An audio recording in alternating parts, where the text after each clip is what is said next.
حرف ذال اور حرف زا میں فرق کیا ہے؟ ان دونوں حرفوں میں فرق کیا ہے وہ میں آج آپ لوگوں کو بتاؤں گی۔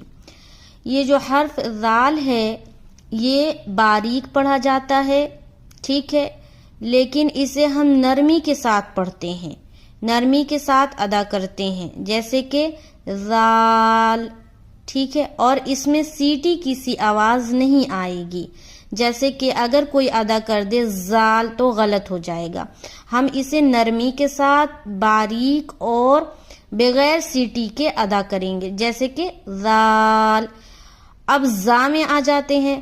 زا کو بھی ہم باریک ہی پڑھتے ہیں، لیکن فرق یہ ہے کہ زا کو ہم سختی کے ساتھ ادا کرتے ہیں، جیسے کہ زا، اور اس میں سیٹی کی سی آواز آئے گی، زا زا زا۔ فرق سمجھ آ رہی؟